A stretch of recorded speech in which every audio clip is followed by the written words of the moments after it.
আসসালামু আলাইকুম প্রিয় শিক্ষার্থী। আজকের এই ল্যাব ক্লাসটি যে যেখান থেকে আমরা দেখছি একটু কমেন্ট করে জানাবো যে আমার কথা শোনা যাচ্ছে কিনা।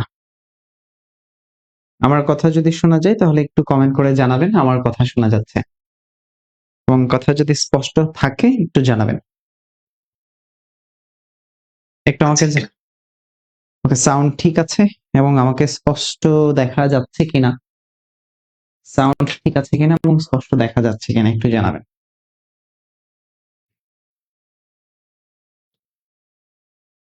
যারা ক্লাসে আছি একটু কমেন্ট করে জানাই। যারা ক্লাসে আছে একটু কমেন্ট করে জানাই সবাই কি আমার কথা শুনতে পাই। কে কোথা থেকে দেখছি আজকের এই ক্লাস, কে কোথা থেকে আজকের এই ক্লাসটি দেখছি, কে কোথা থেকে আজকের এই ক্লাসটি দেখছি, সবাই একটু কমেন্ট করি ঝটপট, কারা কোথা থেকে আজকের এই ক্লাস দেখছি।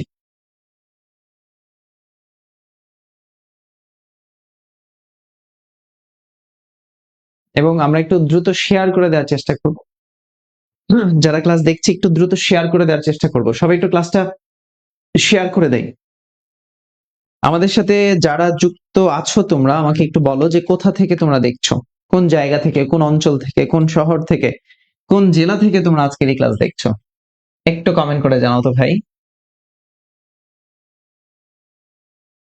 আচ্ছা, নাসির, অন্তর দেখছে, এ কে এম নাসিম দেখছো, অনেকেই তোমরা যুক্ত হয়েছো। ওয়ালাইকুম আসসালাম। জুই কমেন্ট করেছে, ওয়ালাইকুম আসসালাম জুই, ওয়ালাইকুম আসসালাম। আচ্ছা, আমাদের আজকের এই ক্লাসটি মূলত আমরা যারা বিএসসি পরীক্ষা দিবা, বিএসসি নার্সিং, যারা ডিপ্লোমা নার্সিং পরীক্ষা দিবা তোমাদের জন্য আজকের এই ক্লাস, এবং তোমরা যারা ফার্স্ট টাইম বা সেকেন্ড টাইম বা থার্ড টাইম পরীক্ষা দিবে তোমাদের জন্য এই ক্লাসটা আজকে।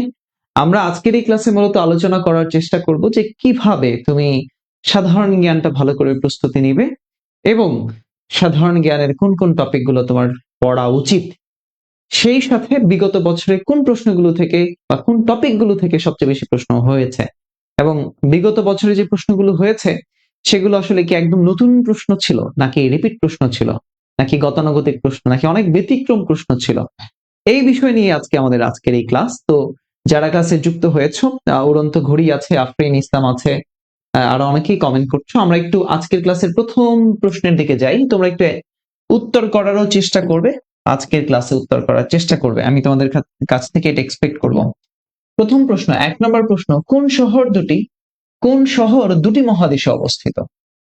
প্রথম যে প্রশ্নটা আমরা পেয়েছি, প্রশ্নটা হলো কোন শহর দুটি মহাদেশে অবস্থিত, অর্থাৎ পৃথিবীতে এমন একটা শহর আছে যেটা দুইটা মহাদেশের মধ্যে আছে। তাহলে দেখো এই প্রশ্নটা এসেছে আন্তর্জাতিক বিষয়াবলী থেকে। টপিক হলো, এটা এসেছে আন্তর্জাতিক বিষয়াবলী, আন্তর্জাতিক বিষয়াবলী, আন্তর্জাতিক বিষয়াবলী।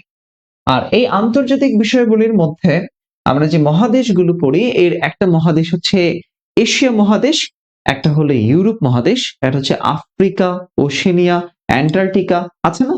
তাহলে এই এই প্রশ্নটা এসেছে মহাদেশের মধ্যে আমরা এশিয়া মহাদেশ বলি, এশিয়া মহাদেশ বলি, সেই এশিয়া মহাদেশ, অথবা তুমি বলতে পারো ইউরোপ মহাদেশ, এই ইউরোপ মহাদেশ থেকে প্রশ্ন হয়েছে।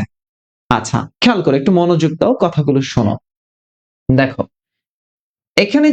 এখানে যে শহরগুলো আছে সেই শহরগুলো কোনটা কোথায় আছে, এই যে লন্ডন, লন্ডন তাই না, লন্ডন, এরপরে আছে ফ্রান্সের প্যারিস। খেয়াল করো, আমি একটু আলোচনা করি। এই যে প্যারিস আছে, এই প্যারিস রাজধানী, খেয়াল করো, এই যে প্যারিস, এই প্যারিস হচ্ছে রাজধানী, ফ্রান্সের রাজধানী, অর্থাৎ এটা কার রাজধানী?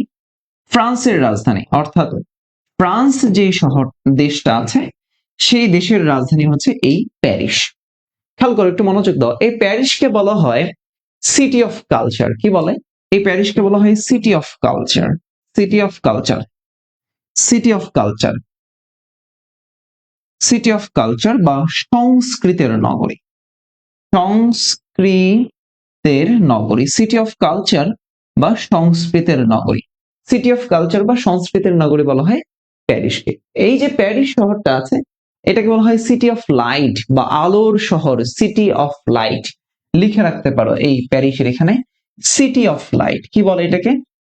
সিটি অফ লাইট বা আলোর নগরী, সিটি অফ লাইট। এই ফ্রান্সের প্যারিসকে বলা হয় city of love and heaven, ভালোবাসার শহর। City of love and heaven কি বলা হয়? Love, love and heaven, HEAVEN, love and heaven. তাহলে সিটি অফ লাইট বলা হয়, city of love and heaven বলা হয়, সিটি অফ কালচার বা সংস্কৃতির নগরী বলা হয় ফ্রান্সের প্যারিসকে। এই প্যারিস যে শহরটা আছে এখানে একটা জাদুঘর আছে, সেই জাদুঘরের নাম হচ্ছে Louvre museum. Louvre museum, Louvre museum, Louvre museum. এই লুভর মিউজিয়াম আছে ফ্রান্সের প্যারিসে। কোথায় আছে? ফ্রান্সের প্যারিসে। লুভর মিউজিয়াম কোথায় রয়েছে ভাই? ফ্রান্সের প্যারিসে। ফ্রান্স খুবই চমৎকার একটা দেশ। ফ্রান্স, ফ্রান্সের রাজধানী হচ্ছে প্যারিস। প্যারিস এর, এই প্যারিস শহরটা যে নদীর তীরে অবস্থিত তাকে বলা হয় সিন নদীর তীরে। কোন নদীর তীরে? সিন নদীর তীরে। এই ফ্রান্সের প্যারিসটা যে নদীর তীরে অবস্থিত সেটা হচ্ছে সিন নদীর তীরে। একটু মনোযোগ দাও, লুভর মিউজিয়াম। এই লুভর মিউজিয়ামের ভেতরেই কিন্তু মোনালিসার যে চিত্রকর্মটা সেটা আছে। তাহলে লিওনার্দো দা ভিঞ্চির আঁকা যে মোনালিসা চিত্রকর্ম, মোনালিসা যে চিত্রকর্মটা, মোনালিসা, এই মোনালিসা চিত্রকর্মটা কোথায় আছে? লিওনার্দো দা ভিঞ্চির যে মোনালিসা চিত্রকর্ম এটা কোথায় আছে? এই লুভর মিউজিয়ামের ভেতরে সংরক্ষিত আছে। বুঝতে পেরেছি? খেয়াল করো, একটু মনোযোগ দাও, একটু মনোযোগ দাও। তাহলে আমরা ফ্রান্স নিয়ে কথা বললাম। এরপরে দেখো একটা শহরের কথা বলা আছে মস্কো। এখানে খ নম্বর অপশনে একটা মস্কো শহরের কথা বলা আছে। আমরা একটু মস্কো নিয়ে আলোচনা করতে চাই। মস্কো, মস্কো নিয়ে আলোচনা করতে চাই। Moscow, Moscow. তাহলে এই যে রাশিয়া, রাশিয়া পৃথিবীর একটা খুবই গুরুত্বপূর্ণ দেশ, তাই না? রাশিয়া। তাহলে এই রাশিয়ার রাজধানী হচ্ছে মস্কো। রাশিয়ার রাজধানী কি? মস্কো। খেয়াল করো, এই যে রাশিয়া তো পূর্বে সোভিয়েত ইউনিয়ন ছিল, সোভিয়েত ইউনিয়ন ভেঙে রাশিয়া হয়েছে। তাহলে এই রাশিয়ার যে রাজা, খেয়াল করো, রাশিয়ার যে রাজা, সেই রাজাদেরকে বলা হয় জার। পূর্বে রাশিয়ার রাজার যে উপাধি, সেই উপাধি ছিল জার। রাশিয়ার রাজার উপাধি কি ছিল? জার উপাধি ছিল। আর এই যে মস্কো আছে, এই মস্কোতে একটা স্কয়ার আছে, সেই স্কয়ারের নাম হচ্ছে রেড স্কয়ার। কি square? Red square. Red square কোথায় আছে? রেড স্কয়ার কোথায় আছে? মস্কোতে। একটু মনোযোগ দাও। সমাজতান্ত্রিক যে রাশিয়া, রাশিয়া তো একটা সমাজতান্ত্রিক রাষ্ট্র। এই সমাজতান্ত্রিক রাশিয়ার প্রথম যে প্রেসিডেন্ট, সে প্রেসিডেন্টের নাম ছিল লেনিন। সমাজতান্ত্রিক রাশিয়ার প্রথম প্রেসিডেন্ট, সমাজতান্ত্রিক রাশিয়ার, সমাজতান্ত্রিক রাশিয়ার প্রথম প্রেসিডেন্ট, সমাজতান্ত্রিক রাশিয়ার প্রথম প্রেসিডেন্ট, সমাজতান্ত্রিক রাশিয়ার প্রথম প্রেসিডেন্ট, সমাজতান্ত্রিক রাশিয়ার প্রথম প্রেসিডেন্ট যিনি, তার নাম ছিল VI লেনিন। VI Lenin. এই যে ভদ্রলোক লেনিন, এই লেনিনের মৃতদেহই আছে সংরক্ষিত এই রেড স্কয়ারে। এই যে রেড স্কয়ারে এখানে, এখানে লেনিনের মৃতদেহ সংরক্ষিত আছে। মৃতদেহ, লেনিনের মৃতদেহ সংরক্ষিত আছে। লেনিনের মৃতদেহ সংরক্ষিত, সংরক্ষিত আছে। লেনিনের মৃতদেহ সংরক্ষিত, লেনিনের মৃতদেহ সংরক্ষিত আছে কোথায়? এই মস্কোর রেড স্কয়ারে, যেটা রাশিয়ার সাথে জড়িত। তাহলে তোমাদের প্রশ্ন চেয়েছে কি যে কোন শহর দুটি মহাদেশে অবস্থিত? তাহলে এবার আসো ইস্তাম্বুল নিয়ে আলোচনা করি। ইস্তাম্বুল নিয়ে আলোচনা, ইস্তাম্বুল, ইস্তাম্বুল। খেয়াল করো, একটু মনোযোগ দাও, একটু মনোযোগ দাও। দেশটার নাম হলো তুরস্ক। এই তুরস্কের বর্তমান নাম হলো তুর্কিয়ে। তুরস্কের বর্তমান নাম হচ্ছে তুর্কিয়ে। আচ্ছা, খেয়াল করো, এই যে তুরস্ক আছে, এই তুরস্কের একটা পূর্ব নাম আছে। এই তুরস্কের পূর্ব নাম হলো কনস্টান্টিনোপল। কনস্টান্টিনোপল। তুরস্কের পূর্ব নাম হলো কনস্টান্টিনোপল। তুরস্কের পূর্ব নাম কি? কনস্টান্টিনোপল। আর এই কনস্টান্টিনোপলের পূর্ব নাম, এই কনস্টান্টিনোপলের পূর্ব নাম হলো বাইজেন্টাইন সাম্রাজ্য। বাইজেন্টাইন, বাইজেন্টাইন সাম্রাজ্য, বাইজেন্টাইন সাম্রাজ্য, বাইজেন্টাইন সাম্রাজ্য। খেয়াল করো, কনস্টান্টিনোপলের পূর্ব নাম হলো বাইজেন্টাইন সাম্রাজ্য। এই যে তুরস্ক দেশটা আছে, এই তুরস্কের রাজধানী, খেয়াল করো, মনোযোগ দাও, এই তুরস্কের রাজধানী হচ্ছে, তুরস্কের রাজধানী হচ্ছে আঙ্কারা। তুরস্কের রাজধানী আছে আঙ্কারা। আর এই দেশটার মুদ্রা হচ্ছে লিরা। তুরস্কের রাজধানী হচ্ছে আঙ্কারা, মুদ্রা হচ্ছে লিরা। মুদ্রা কি? লিরা। এই তুরস্কের একটা শহর আছে, তার নাম হলো আনাতোলিয়া শহর। কি শহর? আনাতোলিয়া। একটা শহরের নাম হলো আনাতোলিয়া। তুরস্কের একটা শহরের নাম হচ্ছে আনাতোলিয়া। আনাতোলিয়া। এই তুরস্কে আছে আয়া সোফিয়া। আয়া, আয়া সোফিয়া, আয়া সোফিয়া। তাহলে আনাতোলিয়া, আয়া সোফিয়া এগুলো কোথায় অবস্থিত? তুরস্কে অবস্থিত। কোথায়? তুরস্কে। খেয়াল করো, এই তুরস্কের আরেকটা জায়গার নাম হলো, তুরস্কের আরেকটা স্থান আছে তার নাম হলো ইস্তাম্বুল। ইস্তাম্বুল, তুরস্কের একটা শহরের নাম হলো ইস্তাম্বুল। এই যে ইস্তাম্বুল শহরটা আছে, এই ইস্তাম্বুল শহরটা, এটার একটা অংশ পড়েছে এশিয়াতে, একটা পড়েছে এশিয়া মহাদেশের মধ্যে, আরেকটা অংশ পড়েছে ইউরোপ মহাদেশের মধ্যে। তুরস্কের একটা পড়েছে এশিয়াতে, একটা অংশ পড়েছে এশিয়াতে, আরেকটা অংশ পড়েছে ইউরোপ মহাদেশে। কোথায় পড়েছে? ইউরোপে পড়েছে। যার কারণে এইটাকে বলা হয় ইউরেশিয়ান কান্ট্রি। Eurasian, Eurasian. তাহলে পৃথিবীতে ইউরেশিয়ান কান্ট্রি বলা হয় কাকে? এই তুরস্ককে বলা হয় ইউরেশিয়ান কান্ট্রি। কারণ যার একটা শহর, একটা অংশ পড়েছে ইউরোপে, আরেকটা অংশ পড়েছে এশিয়াতে। কোথায়? এশিয়াতে। খেয়াল করো, এই এই যে আমরা এই যে আমরা ট্রয় নগরী বলি, এই ট্রয় নগরী কোথায় ছিল? এই যে ট্রয় নগরী কোথায় ছিল? তুরস্কতে। কোথায় ছিল? তুরস্কতে। তাহলে নার্সিং এ প্রশ্ন এসেছে যে কোন শহরটি দুটি মহাদেশে অবস্থিত? সেই শহরটার নাম হলো ইস্তাম্বুল শহর। শহরের নাম কি? ইস্তাম্বুল শহর। এটা আন্তর্জাতিক বিষয়গুলির এশিয়া এবং ইউরোপ মহাদেশের যে দেশ ভিত্তিক আলোচনা, তুরস্ক, সেখান থেকে প্রশ্ন হয়েছে। এটা রিপিট প্রশ্ন। রিপিট মানে PYQ, বিগত বছরের প্রশ্ন এটা, অর্থাৎ বিগত বিভিন্ন সময়ে এই প্রশ্নটা এসেছে। এটা কোনো নতুন প্রশ্ন না। আমাকে একটু বলো, 1 নম্বর প্রশ্নের কনসেপ্ট ক্লিয়ার কিনা? প্রশ্ন 1-এর কনসেপ্টটা ক্লিয়ার কিনা? প্রশ্ন 1-এর কনসেপ্ট ক্লিয়ার কিনা? প্রশ্ন 1-এর কনসেপ্ট ক্লিয়ার হয়েছে কিনা? যদি ক্লিয়ার হয়ে থাকে তাহলে আলহামদুলিল্লাহ। ওকে, আমরা পরের প্রশ্নতে আসবো। 2 নম্বর প্রশ্ন, বিশ্ব স্বাস্থ্য সংস্থার সদর দপ্তর কোথায় অবস্থিত? বিশ্ব স্বাস্থ্য সংস্থার সদর দপ্তর। টপিক কি? টপিক হলো আন্তর্জাতিক সংস্থার সদর দপ্তর। আন্তর্জাতিক যে সংস্থা আছে, সে সংস্থার সদর দপ্তর। সংস্থার কি? সদর দপ্তর। আন্তর্জাতিক সংস্থার সদর দপ্তর, হেডকোয়ার্টার্স। হেডকোয়ার্টার্স। বিশ্ব স্বাস্থ্য সংস্থার সদর দপ্তর কোথায় অবস্থিত? একটু কমেন্ট করে জানাও তো, যারা কমেন্ট করছে একটু পেজে কমেন্ট করো, কমেন্ট বক্সে একটু কমেন্ট করো, পেজে একটু কমেন্ট করো, পেজে একটু কমেন্ট করো। ক্লিয়ার? আচ্ছা, জুই বলছে ক্লিয়ার, মিমি বলছে ক্লিয়ার। বাকিরা একটু পেজে কমেন্ট করো যে বিশ্ব স্বাস্থ্য সংস্থার সদর দপ্তর কোথায়, অর্থাৎ WHO, World Health Organization, World Health Organization, WHO, এর সদর দপ্তর কোথায় আছে? বিশ্ব স্বাস্থ্য সংস্থার সদর দপ্তর। এটাও রিপিট প্রশ্ন, এটাও বিগত বছরের প্রশ্ন, অর্থাৎ এটা কোনো নতুন প্রশ্ন না। তোমরা যারা এই বছরে পরীক্ষা দিয়েছিলে, তোমরা হয়তো জানো বা জেনে থাকবা, আমি জানি না জানো কিনা, যে এই প্রশ্নটাও একদম হুবহু রিপিট প্রশ্ন, একদম হুবহু রিপিট প্রশ্ন হয়েছে যে বিশ্ব স্বাস্থ্য সংস্থার সদর দপ্তর কোথায় আছে, বা সংস্থা রিলেটেড যে প্রশ্নগুলো আসে সেই প্রশ্নগুলো। তাহলে বিশ্ব স্বাস্থ্য সংস্থার সদর দপ্তর কোথায় আছে? জেনেভা। কোথায় আছে? জেনেভাতে, তাই না? জেনেভা। কোথায় আছে? জেনেভাতে। ওকে, জেনেভা, হ্যাঁ জেনেভা সুইজারল্যান্ড। আচ্ছা চলো আমরা পরের প্রশ্নে আসি। জেনেভা সুইজারল্যান্ড, যারা কমেন্ট করেছো ঠিক আছে। 3 নম্বর প্রশ্ন, জুলাই আন্দোলনে বীর শহীদ ওয়াসিমকে কোথায় হত্যা করা হয়েছে? জুলাই অভ্যুত্থান নিয়ে প্রশ্ন হয়েছে। এটা একটা সাম্প্রতিক প্রশ্ন।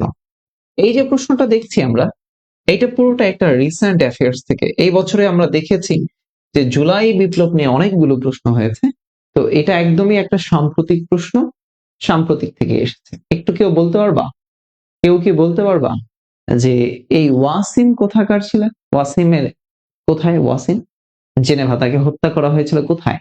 জেনেভাতে হত্যা করা হয়েছিল। তাহলে এটা খেয়াল করো, কি বলে এটাকে, পূর্বের অ্যান্সার হচ্ছে জেনেভা সুইজারল্যান্ড। তাহলে ওয়াসিমকে কোথায় হত্যা করা হয়েছে?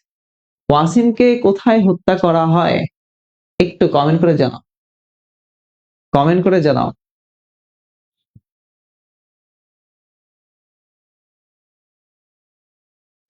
তিনের অ্যান্সার বলেছো বি, রংপুর। ওয়াসিমকে কোথায় হত্যা করা হয়? রংপুর। এই রংপুরের সাথে রিলেটেড আরেকজন ব্যক্তি আছে, রংপুরের সাথে রিলেটেড আরেকজন ব্যক্তি আছে, বলতে পারবা কে? এই জুলাই আন্দোলনকে অনেক বেশি পরিমাণ বেগবান করেছে, জুলাই আন্দোলনকে অনেক বেশি পরিমাণ বেগবান করেছে আরেকজনের শহীদ হওয়া, বলতে পারবা? বেগম রোকেয়া বিশ্ববিদ্যালয়ের একজন শিক্ষার্থী, ইংরেজি বিভাগের ছিল, আবু সাইদ। সে আবু সাইদকে হত্যা করা হয়েছিল এই জুলাই মাসের কত তারিখে? 16 তারিখে, 16ই জুলাই। তাহলে ওই দিনটাই আবু সাইদ দিবস করা হয়, এবং আমরা দেখেছি যে এই একটা দীর্ঘ শাসনের পতন ঘটেছে, তাই না? এটা স্বৈর শাসনের পতন ঘটে। তাহলে এই বছরের জন্য, অর্থাৎ যারা এই 24-25 শিক্ষাবর্ষে তোমরা পরীক্ষা দিয়েছিলে নার্সিং এ, তোমাদের জন্য এইটা ইম্পর্টেন্ট ছিল যে যে কি বলে এটাকে, যে মানে কোথায়, মানে জুলাই বিপ্লব গুলো কোথায় হয়েছিল, বা জুলাই আন্দোলন রিলেটেড প্রশ্ন। হ্যাঁ, এই প্রশ্ন তো এবার ডিপ্লোমাতে পাইনি স্যার। এবার এই প্রশ্ন এটা এটা এসছে কোথায়? এটা এসছে, এটা হলো তোমার, দেখি কেসের কোশ্চেন দিচ্ছে, এটা বিএসসির প্রশ্ন খুব সম্ভবত, এটা এসেছে। ওকে, এর পরের প্রশ্নতে আমরা চলে যাই, এটা সাম্প্রতিক থেকে প্রশ্ন এসছে। আচ্ছা, এটা ডিপ্লোমা বা বিএসসি বা মিডওয়াইফারি কোন একটাতে আসছে, কোন একটাতে এসেছে। আচ্ছা, এর পরে আমরা দেখি বাংলাদেশের সবচেয়ে পুরাতন স্থান কোনটা, বাংলাদেশের সবচেয়ে পুরাতন স্থান কোনটা, অর্থাৎ সবচেয়ে ঐতিহাসিক স্থান কোনটা। প্রত্নতত্ত্ব থেকে একটা প্রশ্ন এসেছে, প্রত্নতত্ত্ব থেকে প্রশ্ন হয়েছে সবচেয়ে পুরাতন স্থান। এই যে পাহাড়পুর দেখছো, এই পাহাড়পুর আছে নওগাঁয়। কোথায়? পাহাড়পুর আছে নওগাঁয়, যে পাহাড়পুর বৌদ্ধ বিহার আমরা বলি, সে পাহাড়পুর বৌদ্ধ বিহার। আচ্ছা, সোনারগাঁ, এই সোনারগাঁ আছে কোথায়?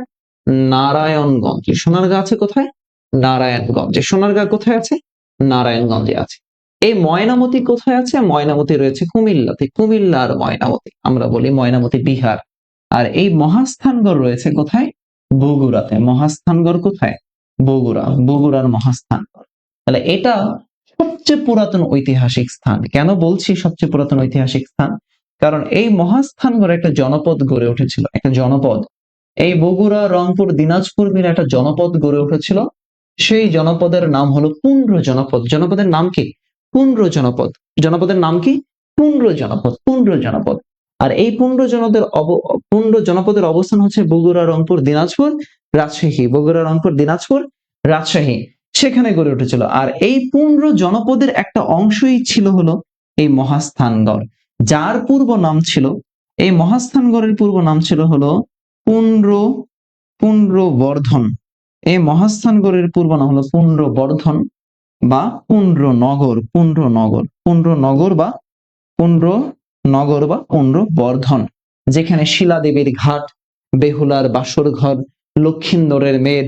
শিলাদেবীর ঘাট, বেহুলার বাসর ঘর, লক্ষিন্দরের মেদ, এই জিনিসগুলা ওখানে পাওয়া যায়। তাহলে সবচেয়ে প্রাচীন জায়গা হলো এই আমাদের মহাস্থানগড়। এইটা হলো অ্যান্সার, মহাস্থানগড়।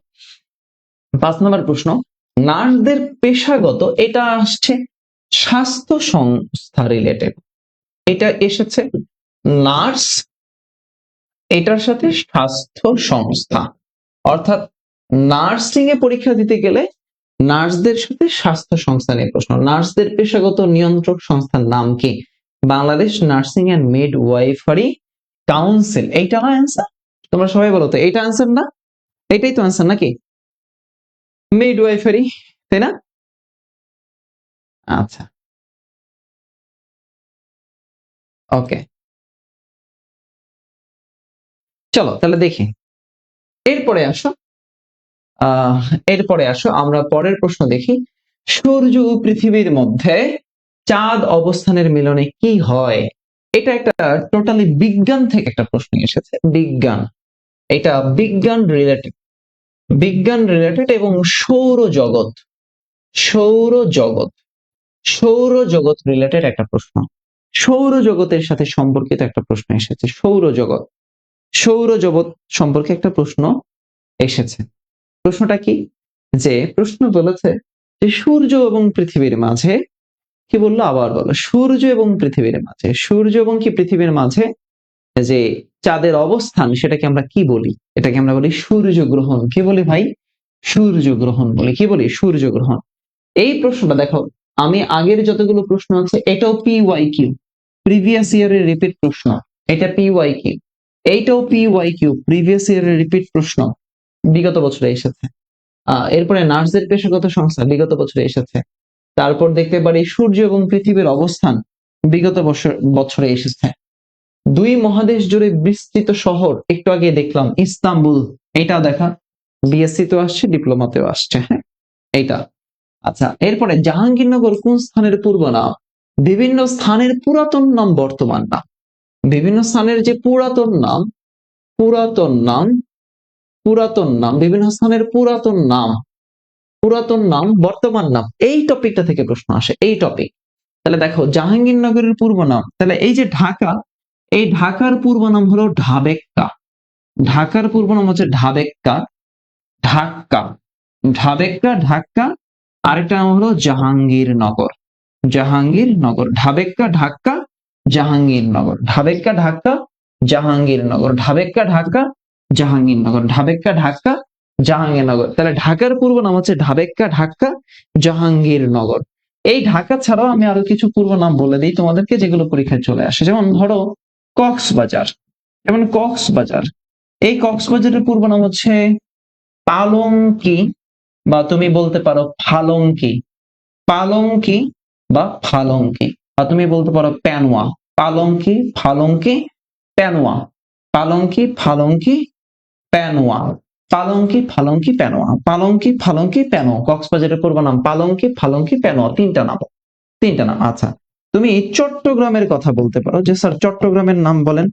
এই চট্টগ্রামের পূর্ব নাম হলো ইসলামাবাদ, ইসলামাবাদ, এটা একটা নাম। একটা নাম হলো চট্টলা, চট্টগ্রামের পূর্ব নাম চট্টলা, ইসলামাবাদ। আরেকটা নাম আছে, নাম হলো port Grande, port, port Grande. Chittagong, Islamabad, port Grande, Chittagong, Islamabad, port Grande, এগুলো কিন্তু চট্টগ্রামের পূর্ব নাম। তাহলে এই যে ঢাকা, জাহাঙ্গীরনগর, এই যে তখন সম্রাট, মুঘল সম্রাট যে জাহাঙ্গীর ছিল, সেই জাহাঙ্গীরের সুবাদার কে ছিল জানো? ইসলাম খান। মুঘল সম্রাট জাহাঙ্গীরের সুবাদার ছিল ইসলাম খান। এই ইসলাম খান 1610 সালে, 1610 সালে এই ঢাকার তখন তিনি নামকরণ করেছিলেন জাহাঙ্গীরনগর। এই জন্য পরীক্ষায় এই প্রশ্নটা এসেছে যে জাহাঙ্গীরনগর কোন শহরের পূর্ব নাম? ঢাকার পূর্ব নাম হলো জাহাঙ্গীরনগর। বুঝতে পেরেছ? আচ্ছা, বিশ্ব স্বাস্থ্য সংস্থার সদর দপ্তর, রিপিট হয়েছে কোশ্চেনটা মনে হয়। বিশ্ব স্বাস্থ্য সংস্থার সদর দপ্তর কোথায় আছে? জেনেভাতে। এটা দুইটা জায়গায় রিপিট হয়েছে। আচ্ছা, এরপরে আসো, কোন বিশ্ব সংস্থা 21শে ফেব্রুয়ারিকে আন্তর্জাতিক মাতৃভাষা দিবস হিসেবে ঘোষণা করেছে? কোন সংস্থা আন্তর্জাতিক মাতৃভাষা দিবস হিসেবে ঘোষণা করেছে? কোন সংস্থা? টপিকটার নাম হলো ভাষা আন্দোলন, টপিকের নাম হলো ভাষা আন্দোলন, ভাষা আন্দোলন।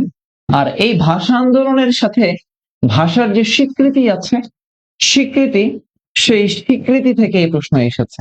ভাষা আন্দোলনের স্বীকৃতি থেকে প্রশ্ন আসছে।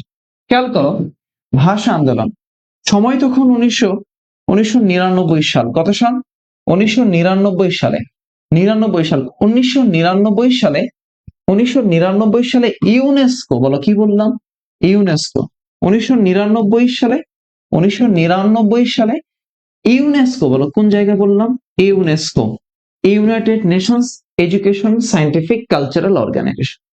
এই সংস্থাটা 1999 সালে 21শে ফেব্রুয়ারিকে আন্তর্জাতিক মাতৃভাষা দিবস হিসেবে ঘোষণা করে। এরপরে 2000 সালে, 2000 সাল থেকে 2000 সালে গোটা বিশ্বের 188টা দেশ, গোটা বিশ্বের 188টি দেশ, গোটা বিশ্বের 188টা দেশ, খেয়াল করো, গোটা বিশ্বের 188টা দেশ এই 21শে ফেব্রুয়ারিকে আন্তর্জাতিক মাতৃভাষা দিবস হিসেবে পালন করেছে, আন্তর্জাতিক মাতৃভাষা দিবস হিসেবে পালন করেছে। খেয়াল করো, এরপরে 2002 সালের দিকে, 2002 সালের দিকে আরেকটা ঘটনা ঘটলো। আফ্রিকার দেশ, তার নাম হলো সিয়েরা লিওন, সিয়েরা লিওন, আফ্রিকার দেশ সিয়েরা লিওন, তাদের দেশের দ্বিতীয় রাষ্ট্রভাষা হিসেবে 21শে ফেব্রুয়ারিকে আন্তর্জাতিকভাবে স্বীকৃতি দিয়েছে। এখন প্রশ্ন চেয়েছে কোন বিশ্ব সংস্থা 21শে ফেব্রুয়ারিকে আন্তর্জাতিক মাতৃভাষা স্বীকৃতি প্রথম দেয়? সেটা হচ্ছে ইউনেস্কো। ইউনেস্কো প্রথম আন্তর্জাতিক মাতৃভাষা হিসেবে স্বীকৃতি দেয়। টপিক হলো ভাষা আন্দোলন, ভাষার স্বীকৃতি। এটাও রিপিট প্রশ্ন, বিগত বছরের প্রশ্ন। 69-এর গণ অভ্যুত্থান। 69-এর গণ অভ্যুত্থান হয়েছে 1969 সালে। এই গণ অভ্যুত্থানে অনেকে শহীদ হয়। শহীদ আসাদের নাম আমরা জানি, আসাদুজ্জামান আসাদ। গণ অভ্যুত্থানে শহীদ হয় শামসুজ্জোহা, রাজশাহী বিশ্ববিদ্যালয়ের শিক্ষক ছিলেন। তো এইখানে আসলে আমরা কাদের পতন দেখতে পাই? এই যে আইয়ুব খান, এই আইয়ুব খানের পতন ঘটে 1969 সালে, তাই না? 1969 সালের গণ অভ্যুত্থানে, যেটাকে আমরা ইংরেজিতে বলি ম্যাস আপরাইজিং মুভমেন্ট। এই গণ অভ্যুত্থানের সাথে জড়িত ব্যক্তি হচ্ছে আসাদুজ্জামান আসাদ। আসাদুজ্জামান আসাদুজ্জামান আসাদ। এই গণ অভ্যুত্থানে একজন শহীদ হওয়া ব্যক্তি, তার নাম হলো আসাদুজ্জামান আসাদ। সে শহীদ হয়েছিল 20 জানুয়ারি 1969 সালে। এই আসাদুজ্জামান আসাদ শহীদ হয়। আর এই 20 তারিখটাই হচ্ছে শহীদ আসাদ দিবস। শহীদ আসাদ দিবস। এই 20 তারিখটা হচ্ছে শহীদ আসাদ দিবস। গণ অভ্যুত্থানের সময় যে শহীদ হয়েছে আসাদুজ্জামান আসাদ 1969 সালে। খেয়াল করেন, শামসুজ্জোহা, এই যে শামসুজ্জোহা আছেন, শামসুজ্জোহা তিনি কি ছিলেন? তিনি রাজশাহী বিশ্ববিদ্যালয়ের শিক্ষক ছিলেন। এই যে শহীদ শামসুজ্জোহা, তিনি রাজশাহী বিশ্ববিদ্যালয়ের শিক্ষক ছিলেন। রাবির শিক্ষক ছিলেন। কোথাকার শিক্ষক ছিলেন? রাবির শিক্ষক ছিলেন। রাজশাহী বিশ্ববিদ্যালয়ের রসায়ন বিভাগের শিক্ষক ছিলেন শামসুজ্জোহা। এই গণ অভ্যুত্থানে শহীদ হওয়া একজন ব্যক্তি, তিনি একজন বুদ্ধিজীবী, অর্থাৎ বাংলাদেশের বুদ্ধিজীবীদের মধ্যে প্রথম শহীদ হয়েছেন কে? বুদ্ধিজীবীদের মধ্যে প্রথম শহীদ হয়েছিলেন এই শামসুজ্জোহা, প্রথম শহীদ হয়েছিলেন। তাহলে খেয়াল করেন, কবে শহীদ হয়েছিলেন শামসুজ্জোহা? কবে শহীদ হয়েছিলেন বলতে পারবা? ফেব্রুয়ারি মাসে শামসুজ্জোহা শহীদ হয়েছিলেন। এবং তার স্মরণেই কিন্তু রাজশাহী বিশ্ববিদ্যালয়ে একটা ভাস্কর্য আছে। এই শামসুজ্জোহার স্মরণেই কিন্তু রাজশাহী বিশ্ববিদ্যালয়ে একটা ভাস্কর্য আছে। রাবিতে একটা ভাস্কর্য আছে, সেই ভাস্কর্যের নাম হচ্ছে স্ফুলিঙ্গ ভাস্কর্য। হ্যাঁ, তার স্মরণে জোহা। তাহলে এই প্রশ্ন এসেছে গণ অভ্যুত্থানের টপিক থেকে। গণ অভ্যুত্থান, সেই গণ অভ্যুত্থানের পতন ঘটেছিল, আইয়ুব খান সরকারের পতন ঘটে। 12 নম্বর, বাংলাদেশের সর্বোচ্চ বেসামরিক পদক কোনটা? সর্বোচ্চ, তোমরা একটু অ্যান্সার করো তো ভাই। সর্বোচ্চ বেসামরিক পদক কোনটা? স্বাধীনতা পুরস্কার। তাহলে সর্বোচ্চ বেসামরিক পদক কোনটা ভাই? স্বাধীনতা পুরস্কার। বাংলাদেশে বর্তমানে সরকারি মেডিকেল কলেজের সংখ্যা কয়টা? সরকারি মেডিকেল কলেজ আছে কয়টা? 37টা সরকারি মেডিকেল কলেজ আছে। বিগত প্রশ্ন। পদ্মা নদী কোন শহরের কাছ থেকে মেঘনা নদীতে মিলিত হয়েছে? পদ্মা। এই পদ্মার ভারতীয় নাম হচ্ছে গঙ্গা। পদ্মার ভারতীয় নাম কি? গঙ্গা। এই পদ্মা ঢুকেছিল বাংলাদেশের রাজশাহী বিভাগ দিয়ে। এই রাজশাহীর চাপাই নবাবগঞ্জ দিয়ে এই পদ্মা নদীটা, অর্থাৎ গঙ্গা নদীটা বাংলাদেশে ঢুকে, তখন নাম হয়ে যায় পদ্মা। আর ওদিকে যে মেঘনা, সে মেঘনা নদীর কাছে সে মিলিত হয়েছিল চাঁদপুরের নিকট। কোথায়? এই চাঁদপুরের কাছে সে মিলিত হয়েছে। অর্থাৎ এই যে টপিকটা, এই টপিকটা এসেছে নদ নদী থেকে। নদ নদী। এই নদ নদীর উৎপত্তিটা পড়তে হবে, নদ নদীর মিলিত স্থল পড়তে হবে, মিলিত স্থান। নদ নদীর উৎপত্তি, নদ নদীর মিলিত স্থান, এই নদ নদীর পুরাতন নাম বা পূর্ব নাম, এই জিনিসগুলো পড়তে হবে নদ নদী রিলেটেড। এবং এই প্রশ্নটা PYQ, প্রিভিয়াস ইয়ারের কোশ্চেন, রিপিট প্রশ্ন, নদ নদী রিলেটেড টপিক। পরের টপিক, প্যালেস্টাইন কোন মহাদেশে অবস্থিত? প্যালেস্টাইন মানে হচ্ছে ফিলিস্তিন, তাই না? আমরা সবাই জানি ফিলিস্তিন মধ্যপ্রাচ্যের একটা দেশ। এই ফিলিস্তিন কি ভাই? এই ফিলিস্তিন হচ্ছে মধ্যপ্রাচ্যের দেশ। মধ্যপ্রাচ্যের দেশ হচ্ছে ফিলিস্তিন, বা এই ফিলিস্তিনকে বলা হয় পবিত্র ভূমি। এই ফিলিস্তিনকে বলা হয় পবিত্র ভূমি বা খোদার ভূমি বলা হয় ফিলিস্তিনকে। ল্যান্ড অফ লর্ড বা খোদার ভূমি বলা হয় কাকে? এই ফিলিস্তিনকে বলা হয় land of Lord, land of Lord, খোদার ভূমি বলা হয় কাকে? এই ফিলিস্তিনকে বা প্যালেস্টাইন। তো প্যালেস্টাইন মধ্যপ্রাচ্য, তাহলে মধ্যপ্রাচ্য হলো এশিয়া মহাদেশে। আমরা জানি এশিয়া মহাদেশের অঞ্চল হলো পাঁচটা, এশিয়া মহাদেশের অঞ্চল হলো পাঁচটা। এটা হচ্ছে এশিয়া, দক্ষিণ এশিয়া, দক্ষিণ পূর্ব এশিয়া, দূরপ্রাচ্য, মধ্যপ্রাচ্য, এগুলো না? তাহলে এটা এশিয়া মহাদেশের মধ্যপ্রাচ্যের দেশ ছিল। এই এশিয়া মহাদেশের মধ্যপ্রাচ্য, এই মধ্যপ্রাচ্যের দেশ হচ্ছে 14টা। এই মধ্যপ্রাচ্যের দেশ হচ্ছে 14টা। এর মধ্যে মধ্যপ্রাচ্যের একমাত্র পরাধীন দেশ হচ্ছে এই ফিলিস্তিন বা প্যালেস্টাইন। এবছরে ফিলিস্তিন আলোচনায় অনেক, এই জন্য পরীক্ষায় এই প্রশ্নটা এসেছে।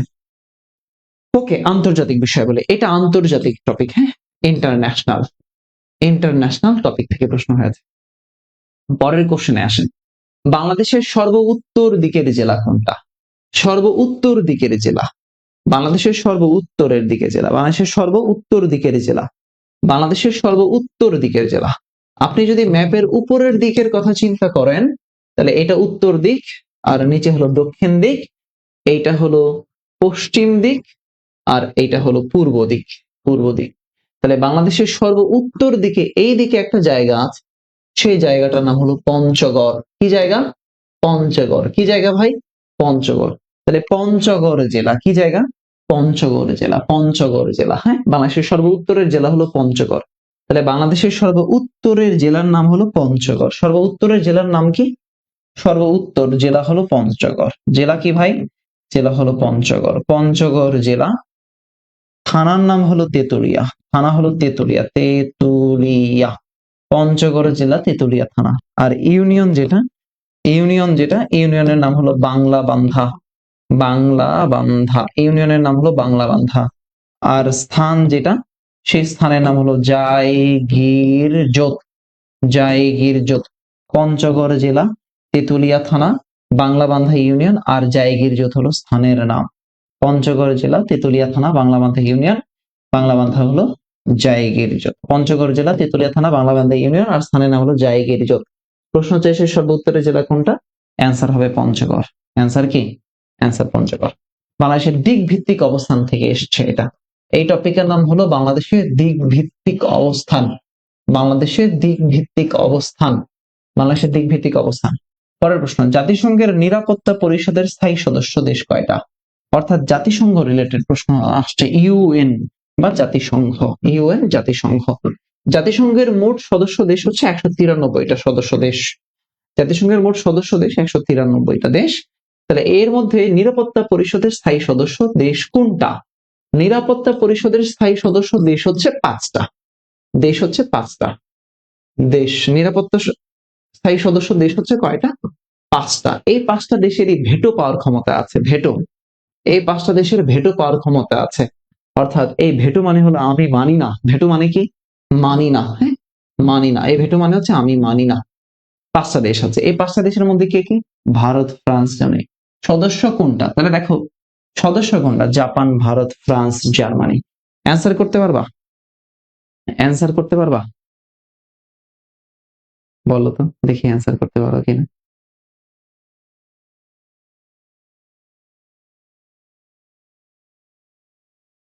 কমেন্ট দেখতে পাচ্ছি না কেন? একটু কমেন্ট করো। তাহলে কোন দেশ? ফ্রান্স। কারণ আমরা জানি কি, চায়না, রাশিয়া, তারপর হচ্ছে ইংল্যান্ড, হ্যাঁ, মার্কিন যুক্তরাষ্ট্র, ফ্রান্স, এগুলো হচ্ছে এই 5টা দেশ হচ্ছে কি জাতিসংঘের নিরাপত্তা পরিষদের স্থায়ী সদস্য দেশ, যারাই হচ্ছে ভেটো পাওয়ারের দেশ। বাংলাদেশের একমাত্র উপকূলীয় পার্বত্য দ্বীপ কোনটা? উপকূলীয় পার্বত্য দ্বীপ, বাংলাদেশের উপকূলীয় পার্বত্য দ্বীপ। তাহলে পার্বত্য দ্বীপ মানে হচ্ছে বাংলাদেশের একমাত্র পাহাড়ি দ্বীপ, বাংলাদেশের একমাত্র পাহাড়ি দ্বীপ, বাংলাদেশের একমাত্র পাহাড়ি দ্বীপ যেটা, সেই পাহাড়ি দ্বীপের নাম হলো মহেশখালী দ্বীপ। বাংলাদেশের একমাত্র পাহাড়ি দ্বীপ, খেয়াল করো, পাহাড়ি দ্বীপ, বাংলাদেশের একমাত্র পাহাড়ি দ্বীপ হচ্ছে এই মহেশখালী দ্বীপ। এই মহেশখালী দ্বীপটা কোথায় আছে? কক্সবাজারে আছে। কোথায় আছে ভাই? কক্সবাজারে। আর এই কক্সবাজারটা উপকূলীয় জেলা। কক্সবাজার কি? উপকূলীয় জেলা। তাহলে বাংলাদেশের একমাত্র উপকূলীয় দ্বীপ কোনটা? মহেশখালী দ্বীপ। এই নিঝুম দ্বীপ কোথায় আছে জানো? এই নিঝুম দ্বীপ আছে নোয়াখালীর হাতিয়াতে। নিঝুম দ্বীপ আছে নোয়াখালীতে। কোথায়? নোয়াখালীতে। আর এই সেন্ট মার্টিন এটা আছে কক্সবাজার। সেন্ট মার্টিন কোথায় আছে? কক্সবাজারে আছে। আর এই মনপুরা দ্বীপ এটা আছে ভোলা জেলায়। মনপুরা দ্বীপ আছে ভোলায়, ভোলাতে জেলাতে আছে মনপুরা দ্বীপ। এটা উপকূলীয় দ্বীপ হচ্ছে মহেশখালী দ্বীপ। পরের প্রশ্ন, হাজংদের, আচ্ছা এই টপিকটা এসছে দ্বীপ থেকে, এই টপিকটা আসছে দ্বীপ থেকে। এটা প্রিভিয়াস ইয়ারের কোশ্চেন, বিগত বছরের প্রশ্ন, প্রিভিয়াস ইয়ারের কোশ্চেন, বিগত বছরের প্রশ্ন হলো এইটা। ওকে, আমাকে বলো তো 18 নম্বর প্রশ্ন, 19 হাজংদের আদিবাস কোথায়? এটা হলো উপজাতি টপিক। হাজংদের আদিবাস উপজাতি, এই উপজাতির যে বসবাস আছে সে বসবাস থেকে প্রশ্ন আসে। উপজাতির যে উৎসব আছে সেই উৎসব থেকে প্রশ্ন আসে। বসবাস এবং উৎসব এই জায়গা থেকে প্রশ্ন আসে। তাহলে দেখো গারো, গারো, গারো উপজাতি আছে একটা, হাজং আছে একটা, হদি আছে একটা, আর হাদুই আছে একটা। গারো, হাজং, হদি, হাদুই, এই সবগুলো উপজাতি বসবাস করে কোথায়? ময়মনসিংহ। কোথায়? ময়মনসিংহ। তাহলে গারো, হাজং, হদি, হাদুই, গারো, হাজং, হদি, হাদুই, ময়মনসিংহ, নেত্রকোনাতে এখানে বসবাস করে। কারণ এই ময়মনসিংহ একটা পাহাড় আছে, নাম হলো গারো পাহাড়। এই গারো পাহাড়ের পাদদেশে গারো উপজাতিরা বসবাস করে। তাহলে কি বলছে? হাজংদের আদিবাস, হাজংদের আদিবাস, হাজংদের আদিবাস। তাহলে গারো, হাজং, হদি, হাদুই ময়মনসিংহে বসবাস করে। এই রংপুর দিনাজপুরে বসবাস করে হচ্ছে সাঁওতাল, সাঁওতাল বসবাস করে, ওরা বসবাস করে। আচ্ছা এই সিলেট মণিপুরীতে, এই সিলেটে মণিপুরীরা বসবাস করে খাসিয়া, এই সিলেটে বসবাস করে খাসিয়ারা, খাসিয়া। এখানে বসবাস করে মণিপুরীরা, খাসিয়া মণিপুরীরা বসবাস করে এই জায়গায়। ওকে, এটা উপজাতি টপিক, এটা প্রিভিয়াস এর কোশ্চেন, রিপিট হয়েছে, একদম ডিরেক্টলি রিপিট। আচ্ছা এরপরে বাংলাদেশের পক্ষে প্রথম টেস্ট ক্রিকেটে 100 রান করেন কে? খেলাধুলা নিয়ে প্রশ্ন হয়েছে, খেলাধুলা, খেলাধুলা নিয়ে প্রশ্ন হয়েছে। দেখি অ্যান্সার করো তো, অ্যান্সার করো, অ্যান্সার করো, একটু এটার অ্যান্সার করার চেষ্টা করো। কোশ্চেন নাম্বার 20, 20 নম্বর প্রশ্ন অ্যান্সার করার চেষ্টা করো। প্রশ্ন 20, এগুলো খেলাধুলার আপডেট তথ্য থেকে প্রশ্ন হয়েছে। খেলাধুলা, বুঝতে পেরেছ? তাহলে খেলাধুলা কে করেছিল? আমিনুল ইসলাম, আমিনুল ইসলাম। ওকে, এরপরে আসো বাংলাদেশের প্রথম জাতীয় শিক্ষা কমিশন, শিক্ষা নিয়ে প্রশ্ন হয়েছে। 1972 সালে প্রথম যে শিক্ষা কমিশন গঠিত হয়, 26 জুলাই 1972 সালে প্রথম শিক্ষা কমিশন গঠন করা হয়েছে। শিক্ষা খাত থেকে প্রশ্ন হয়েছে। খাদ্য অধিদপ্তর কোন মন্ত্রণালয়ের অধীনে? খাদ্য অধিদপ্তর কোন মন্ত্রণালয়ের অধীনে? বলতে পারবা খাদ্য অধিদপ্তর কোন মন্ত্রণালয়ের অধীনে? দেখো অপশন আছে কৃষি, অর্থ, স্থানীয় সরকার। তাহলে এই খাদ্য অধিদপ্তর হচ্ছে খাদ্য এবং দুর্যোগ মন্ত্রণালয়ের অধীনে। সরকারের জায়গা থেকে প্রশ্ন, সরকারের বিভিন্ন জায়গা থেকে। গণতন্ত্র এটা একটা উক্তি, গুরুত্বপূর্ণ উক্তি আছে, অনেক গুরুত্বপূর্ণ উক্তি আছে। দেখো এই যে গণতন্ত্র শ্রেষ্ঠ এবং উৎকৃষ্ট শাসন, এই কথা কে বলছে? এই কথা বলেছে কে? Lord Bryce. অ্যারিস্টটল, অ্যারিস্টটল বলেছেন, অ্যারিস্টটল অনেক উক্তি আছে। অ্যারিস্টটল বলেছেন যে সংবিধানই একটা রাষ্ট্রের পূর্ণাঙ্গ জীবন বিধান। আচ্ছা তুমি হিটলারের কথা বলতে পারো। হিটলার, হিটলার তার উক্তি ছিল যুদ্ধই জীবন, যুদ্ধই সার্বজনীন, যুদ্ধই জীবন, যুদ্ধই সার্বজনীন। হিটলার বলেছেন one state one leader, one state, one state one leader, one state one leader, যুদ্ধই জীবন, যুদ্ধই সার্বজনীন। ওয়ান স্টেট ওয়ান লিডার, যুদ্ধই জীবন, যুদ্ধই সার্বজনীন, ওয়ান স্টেট ওয়ান লিডার। কে বলেছে? হিটলার বলছে। আচ্ছা এরপরে চতুর্দশ লুই, ফ্রান্সের, ফ্রান্সের রাজা চতুর্দশ লুই, এই চতুর্দশ লুই বলেছেন আমি রাষ্ট্র, আমি রাষ্ট্র, আই এম দ্য স্টেট, আমি রাষ্ট্র বা আই এম দ্য স্টেট, এই কথা বলেছেন চতুর্দশ লুই, তাই না? চতুর্দশ লুই। তারপরে নেপোলিয়ন বোনাপার্ট, নেপোলিয়ন, নেপোলিয়ন, এই নেপোলিয়ন কি বলেছিলেন? আমাকে একটি শিক্ষিত মা দাও, আমি তোমাকে একটি শিক্ষিত জাতি দিব, তাই না? এই যে গুরুত্বপূর্ণ উক্তি, এই উক্তি থেকে পরীক্ষায় প্রশ্ন আসে। কাজে উক্তিগুলো কোনোভাবে মিস করা যাবে না, উক্তি ভালো করে পড়তে হবে। এটা একটা উক্তি থেকে আসছে। ইমেল গ্রহণ করার অধিক ব্যবহৃত প্রোটোকল কোনটা? এটা আইসিটি রিলেটেড টপিক। এটা আইসিটি রিলেটেড টপিক, ইমেল থেকে আসছে, electronic mail, email, electronic mail, হ্যাঁ ইমেল। ইমেল এর কি বলছে, মানে গ্রহণ করার অধিক ব্যবহৃত প্রোটোকল কোনটা? ইমেলের অধিক ব্যবহৃত প্রোটোকল কোনটা? কোনটা প্রোটোকল? POP3 না POP3? এটা হচ্ছে অধিক ব্যবহৃত প্রোটোকল। হটস্পট কি ধরনের নেটওয়ার্ক? হটস্পট, হটস্পট, এই হটস্পট কি ধরনের নেটওয়ার্ক? এটা হচ্ছে পান ওয়ান ল্যান মান। তাহলে হটস্পট ল্যান না, হটস্পট হচ্ছে LAN, LAN, LAN, LAN. ICT related topic দেখতে হবে, আইসিটি রিলেটেড টপিক। পরের কোশ্চেন, বাংলাদেশ সবচেয়ে বেশি জনশক্তি রপ্তানি করে কোন দেশে? অর্থাৎ সবচেয়ে বেশি মানুষ পাঠায়, মানুষকে পাঠায় না, বিভিন্ন দেশে মানুষ পাঠায়। তাহলে বাংলাদেশ সবচেয়ে বেশি জনশক্তি রপ্তানি করার মানে হচ্ছে সবচেয়ে বেশি কোন দেশে বাংলাদেশ যায়, মানে মানুষ যায়। কোন দেশ থেকে সবচেয়ে বেশি রেমিটেন্স আছে বলতে পারবা? বাংলাদেশের সবচেয়ে বেশি রেমিটেন্স আসে কোন দেশ থেকে? কোন দেশ থেকে সবচেয়ে বেশি রেমিটেন্স আসে বলতে পারবা? জনশক্তি রপ্তানি করে কোন দেশ, রেমিটেন্স আছে কোন দেশ থেকে? সৌদি আরব। মানে এই জনশক্তি, পুরুষও সবচেয়ে বেশি যায় সৌদি আরবে, নারীও সবচেয়ে বেশি যায় সৌদি আরবে, এবং আমরা রেমিটেন্স সৌদি আরব থেকে সবচেয়ে বেশি পাই। কোন নম্বরে ডায়াল করলে জরুরি সেবা পাওয়া যায়? জরুরি সেবা আমরা জানি 999, তাহলে 999 ডায়াল করলে জরুরি সেবা পাওয়া যায়। ভাদ্র মাস কোন ঋতু? এটা হলো বাংলাদেশের আবহাওয়া আছে না, আবহাওয়া জলবায়ু, আবহাওয়া জলবায়ু ঋতু বৈচিত্র্য, এই টপিক থেকে এসছে। আবহাওয়া জলবায়ু ঋতু বৈচিত্র্য থেকে। তাহলে ভাদ্র মাস শরৎকাল, ভাদ্র মাস কোন কাল? শরৎকাল। খুব ইজি কোশ্চেন। বাংলাদেশের সর্ব উত্তর দিকের জেলা, উত্তর দিকের জেলা কোনটা? পঞ্চগড়। বাংলাদেশের সর্ব উত্তর দিকের জেলা, খেয়াল করো, এটা উত্তর দিক, এই উত্তরে হলো পঞ্চগড়, উত্তরে হলো পঞ্চগড়।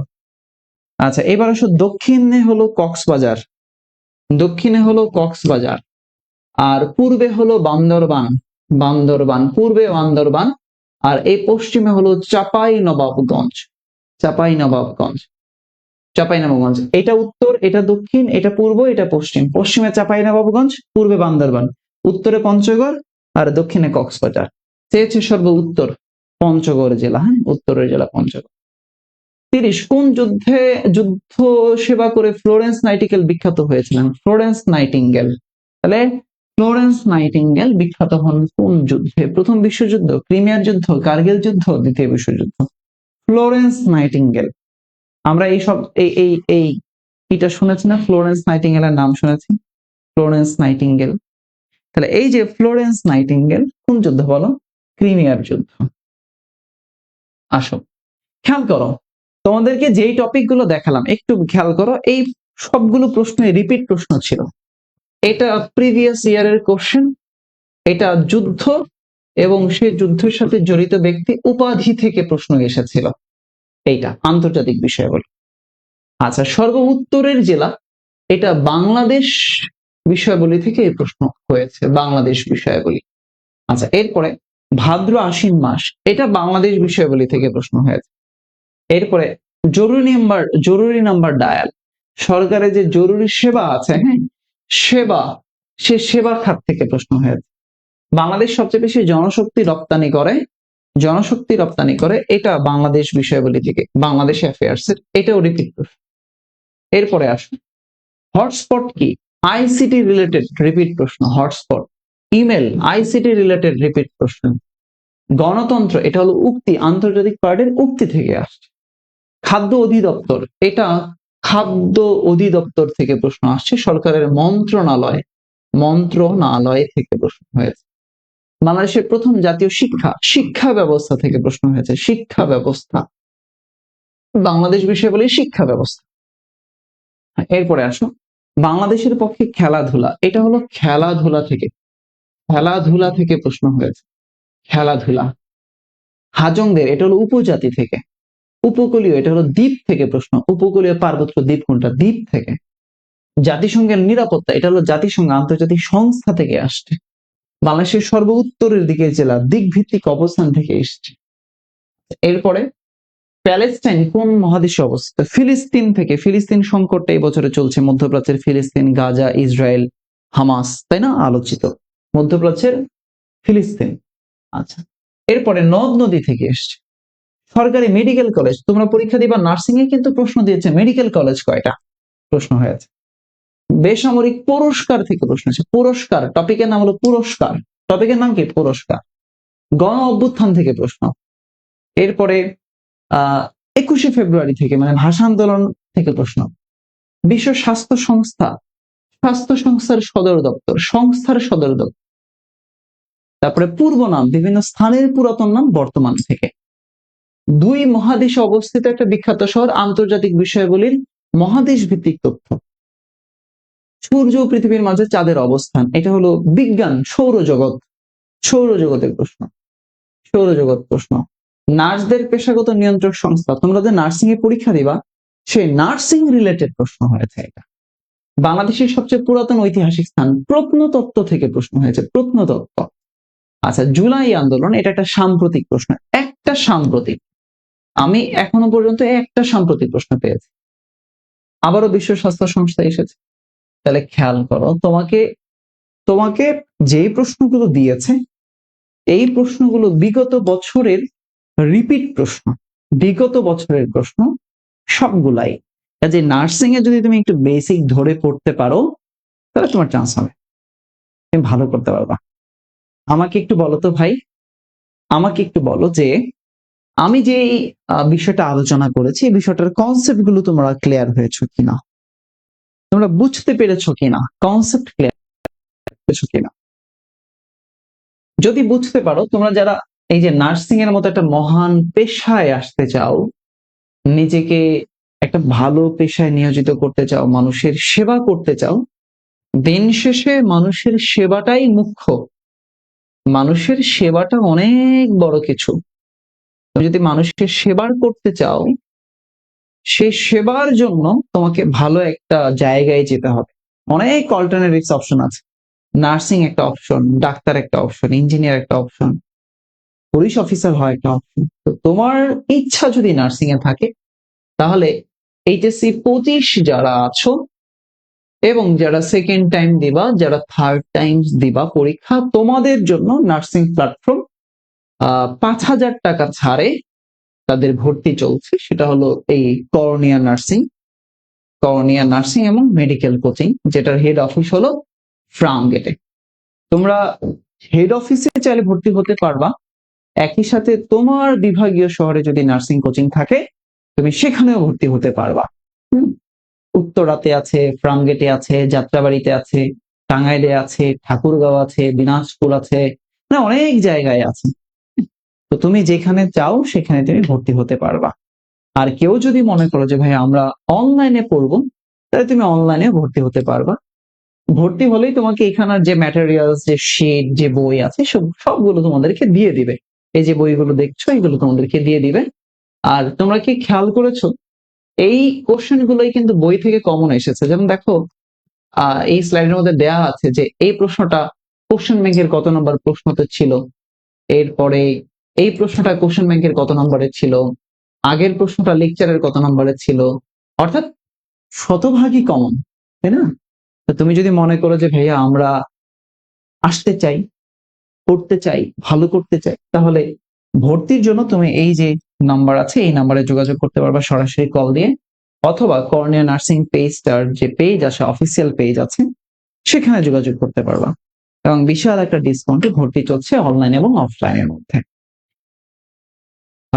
তোমাদের জন্য অনেক শুভকামনা থাকবে, তোমাদের সাথে হয়তো আরেকবার দেখা হতে পারে আমার। তো তোমরা সবাই ভালো থেকো, সুস্থ থেকো, যারা প্রস্তুতি নিচ্ছ ভালো করে প্রস্তুতি নাও। তোমার জন্য অনেক অনেক দোয়া এবং শুভকামনা রইল। আল্লাহ হাফেজ, আসসালামু আলাইকুম। আজকে বিদায় নিচ্ছি আমি তোমাদের আজকের এই ক্লাস থেকে। আসসালামু আলাইকুম, আল্লাহ হাফেজ।